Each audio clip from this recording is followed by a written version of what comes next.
Oh God, girls are so dumb. It's Why would you? seems very. I thought she was walking into a hair salon. Oh, you got your What? Love this lighting. Yeah. Hi. Hi. Okay, hi everyone. Hello. We're back again with another Hallmark holiday film review. Holiday So- film review.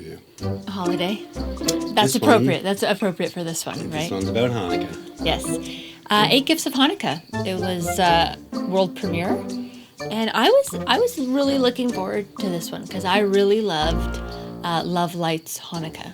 I thought it was really sweet and charming and had a lot of heart, and it was a bit emotional, and yeah, I really liked that one, which is why this one was a huge disappointment for me. Really? Yeah. Oh, okay. Right out of the gates. Yeah, and just a heads up, there might be a few spoilers, or there definitely will be some spoilers here. So if you're not interested in that, here's your warning. Should we just mention the cast first? Yeah. Let's go. Okay, so there's Inbar Lavi. Who plays Sarah? Yeah. And then Jake Epstein, who plays Daniel. And let's get into a little bit of the synopsis, shall we? Okay. So Inbar Lavi, she plays an optometrist, and she's getting back into the dating scene after her long-term relationship has abruptly ended. And just as she's getting into the swing of dating, she starts receiving special gifts for each night of Hanukkah from an anonymous sender. Yeah. And I mean, right at the beginning of this movie, she's inundated by like 3 people in the first couple scenes. Yeah, asking she's her not on hurting dates, for a and- date or anything No, like that. she's She isn't very- struggling at all. Yeah, she's an attractive doctor, and everybody's trying to get on that. And you can tell from the get-go that Daniel is her childhood best friend. Yeah. And he's also doing some renovations at her office. You can tell that he's in love with her right from the get-go, like right from the beginning. Yeah, they don't hide it at all, Yeah. and they kind of just play the whole movie as her playing dumb. Yeah.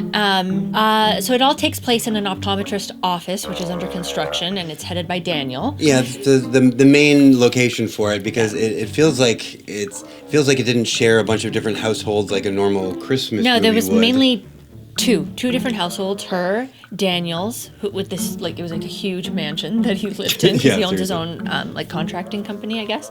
Yeah, none of these people are hurting.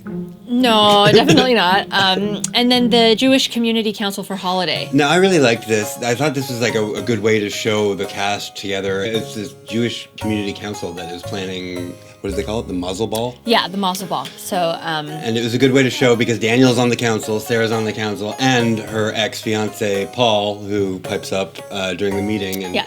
it's right away it shows that her longtime best friend and her ex are still interested. nothing out of the box here in terms of execution. It was all pretty standard dialogue, set pieces, storyline, and character development. And it was also very predictable. We knew right away who her secret admirer was. They were those kinds of gifts that Yeah. only someone who comes from maybe your Same background, yeah. So I would mean, even then, understand. I felt like when they're narrowing it down, it's like, oh, who could the suitor be? Okay, well, it's not Nigel, the British chef. It's not the creepy guy that comes in. Yeah, like we knew right away who the anonymous sender was. To be honest, like I understand that we're, in order to progress the story along, our protagonist shouldn't really know right off the bat, but I mean, to not even have a suspicion or clue that it's your lifelong best friend who makes it very evident that he's in love with you. You wouldn't think, who's also Jewish. Yeah, you wouldn't think that it wouldn't be him sending you these 8 gifts of Hanukkah. Like I just find it a bit like we need something else. I mean, they made her. Maybe there should painted have her been to be another. kind of a dumb doctor, really. Well, yeah. I just found it like a little bit too unrealistic that she just had absolutely no clue. Like she was clueless as to who it could be because it was made very obvious to us as the audience. So the director here is Mark Jean. Same director as 9 Lives of Christmas with the cats. I really liked that one. I thought that was a good one. So the writers are Karen Berger and Donald Martin. Karen Berger has done a bunch of Hallmark movies, and she did Love Lights Hanukkah. Wait, but I thought she did, or Yeah, she did. She wrote it. Okay. And didn't Donald Martin have something to do with it too? I'm not sure. I actually don't know. Okay. I don't know. She also wrote December Bride, Holiday Date, a bunch of Hallmark movies with actually good writing. The writing here was, again, I've mentioned this before, but it was very subpar. even for Hallmark. Like, I'm not expecting, like Oscar-worthy dialogue here. Or At times it was funny banter, but there wasn't really anything heartwarming, and it wasn't funny enough to carry itself like it wasn't that. as emotional as Love Lights Hanukkah. It wasn't as, the lead wasn't as endearing and charming. And sorry if I'm always comparing the two, but that was the only other Hanukkah one that I've seen. That really is. And I just really preferred the premise of that one, the heart of that one.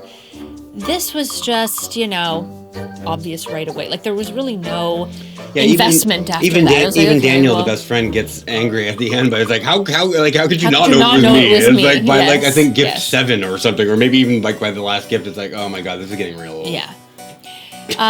So a little bit about the wardrobe, because we always like to talk a little bit about attention to detail, to hair, makeup, all that kind of stuff. She always was dressed very nice, very professionally. She was. But they had her in the light khaki pantsuit, all the time, skirt suit. It was, all the time. It was a little much. Just as to paint her as this professional optometrist. Well, yeah.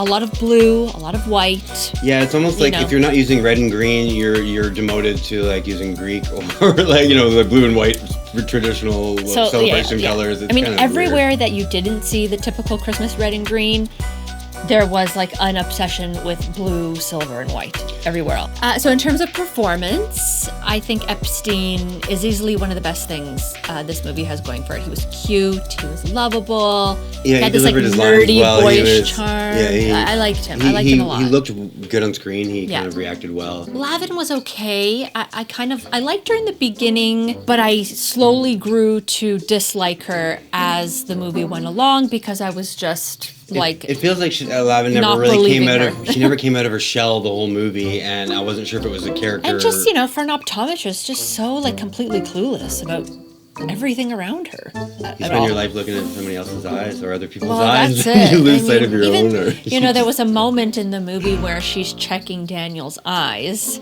and they kind of lock eyes together, and they have a bit of a moment, and she quickly has to leave, because maybe she feels something. There's something there, and then not even after that moment, like, and even that, like all of her family, all of her friends, nobody even clues in that obviously the entire time it's your best friend from your life who's loved you. I just didn't. In the end, they kind of play it to the whole thing. Well, there was that one time where I sort of liked you, but then you had a girlfriend, and then they just never talked about it again for 35 years. Like, give me a break. I'm all for the Hallmark formula. That's why we love it. Yeah. But this was almost formula and no emotion. If you're going to have the formula, which we understand you need to have, then please tug at our heartstrings. Show us this one felt more like a weird Jewish dating thing where it was like suitor 1, suitor 2, suitor original, and then that was it. Okay, I did care. I cared about him. I cared about Daniel's character. I actually, felt Yeah, you wanted him to win. But I didn't feel for our protagonist at all. Daniel, you could find someone else who appreciates everything that you do and everything that you are. And the cute, lovable, loving guy. Or the mansion? Yeah, exactly. Hello. And the entire movie... He's my favorite performance. The entire movie, her ex-boyfriend, Paul, played by...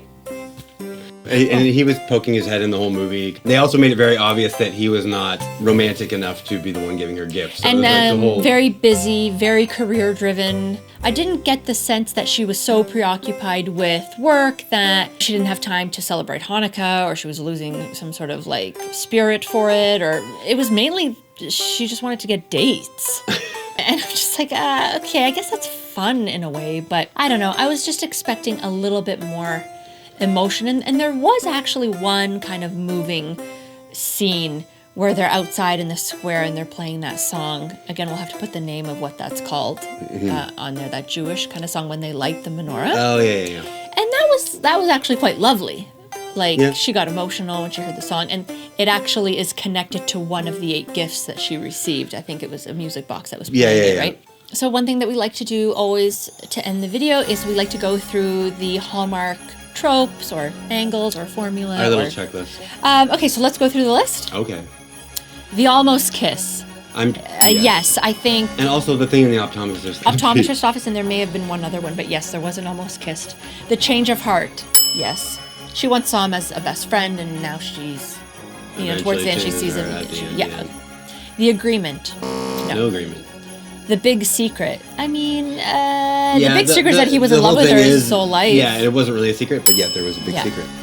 Christmas / Hanukkah fake out. Okay. Yeah. But no. Holiday fake out. It wasn't there. Holiday fake out, yeah. Career woman. No. Yes? I mean, no, because it didn't affect the movie at all. No. Okay, then let's do no.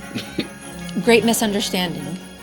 No. No, let's say no. I don't think it falls in the category. Someone gets dumped, fired, or dies. Yes, she gets dumped. No, again, not in the because movie. it happened outside of the I'm starting story. to think that people don't actually get dumped in Hallmark movies. They get dumped you before and I they're kind of made. differ there. I think if it's part of the story, it's a yes. A Christmas party. Or Hanukkah party. Hanukkah party? Yes, there is. Yeah, there was. Yeah, the Mazel Ball. The Mazel Ball. A character with a holiday name? No. Reference to picking out the perfect tree? No. A proposal or wedding? There was a promise ring. There was a promise ring, but let's say no. Travel issues? No. No. Ice skating? No. Santa makes an appearance? No. No, he's... Oh my gosh. A character obsessed with the holiday? I mean, sure, there was a lot of family get-togethers. No, but I wouldn't say that, there was no They weren't obsessed, no. Then let's say no. Someone sings out loud? Yeah, they all sang together. Did they? Yeah. Big city and small town? Yes. Big city. This takes place in a big city. Christmas in the title? No, but Hanukkah is in the title, so let's give it a yes. That's it. Yes. That makes sense. Someone in line for a promotion? No. Granted a holiday wish? No. A snowball fight? Holiday magic? I would say no. I would also say no. A hot beverage? I forgot. No, I don't think so. No, I'm going to say no. Mad dash to the airport, a.k.a. let's go get her. No. Negatory. No. Now, I don't know, next time we do another Hanukkah one, we may have to have a different list. Like maybe there's different tropes for this one. I'm not too sure. Yeah, I think we haven't seen too many of them. I think we have to amend the list. Amend it a bit. I mean, I tried to change it to holiday. Overall, this was a miss for me.